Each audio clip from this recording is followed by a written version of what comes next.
Hello friends, நம்ம சாட்சியில் என்ன பார்க்க போகிறோம் அப்படின்னா, அண்ணா யூனிவர்சிட்டியில் படிக்கிற ரெகுலேஷன் 2021 ஸ்டூடெண்ட்ஸ் ஃபஸ்ட் இயர் ஸ்டூடெண்ட்ஸ்க்கு ரெகுலேஷன் 2025 வந்து பப்ளிஷ் பண்ணியிருந்தாங்க. இருந்தாலும் இப்போ இல்லை அப்படின்னாலும் கண்டிப்பாக ஃபஸ்ட் இயர் ஸ்டூடெண்ட்ஸ்க்கு ரெகுலேஷன் 2025 தான் அப்படிங்கிற மாதிரி ஃபிக்ஸிங் ஆயிடுச்சு. ஸோ ரெகுலேஷன் 2021 ஸ்டூடெண்ட்ஸ் இதனால் நிறைய பேருக்கு என்ன டவுட் அப்படின்னா, ரெகுலேஷன் 2025 வரனால ரெகுலேஷன் 2021க்கு எதுவும் அஃபெக்ட் ஆகுமா ப்ரோ அப்படின்னு சொல்லி கேட்டிருந்தீங்க. அரியர் எக்ஸாமில் அவங்களோட ரெகுலேஷன்ஸ்லாம் நாங்கள் எழுதுமா அப்படின்னு கேட்டிருந்தீங்க. ஸோ அந்த மாதிரி கிடையாது.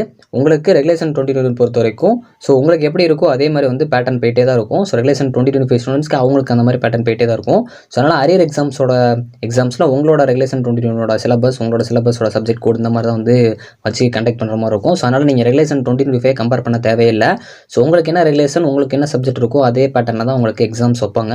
ஒரு எக்ஸாம்பிளுக்கு ரெகுலேஷன் 2017 ஸ்டூடெண்ட்ஸ்லாம் லாஸ்ட் இயர் வரைக்கும் நீங்கள் படிச்சுட்டு இருக்க போய் அவங்க ஒரு லாஸ்ட் பேஜாக படிச்சுட்டு இருந்தாங்க. அப்போ அவங்களுக்கு தனியாக வந்து எக்ஸாம்ஸ் நடந்துட்டு இருந்துச்சு. ஸோ அதனால் உங்களுக்கு எக்ஸாம் டைம் டேபிள் பப்ளிஷ் பண்ணுறப்ப ரெகுலேஷன் 2021 2017 தான் பப்ளிஷ் பண்ணுவாங்க. ஸோ அதனால் நீங்கள் கன்ஃபியூஸ் பண்ணிக்க தேவையில்லை. ஸோ உங்களுக்கு ரெகுலேஷன் 2021 உங்களுக்கு ரெகுலேஷன் 2021 தான் ஃபாலோ பண்ணுவாங்க. 25 வந்தாலுமே உங்களுக்கு 2021 தான் ஃபாலோ பண்ணுவாங்க. ஸோ அதனால் யாரும் வந்து கன்ஃபியூஸ் பண்ணிக்க தேவையில்லை. ஸோ நிறைய பேர் டவுட் கேட்டிருந்தீங்க. அதனால தான் தேங்க்ஸ் ஃபார் வாட்சிங்.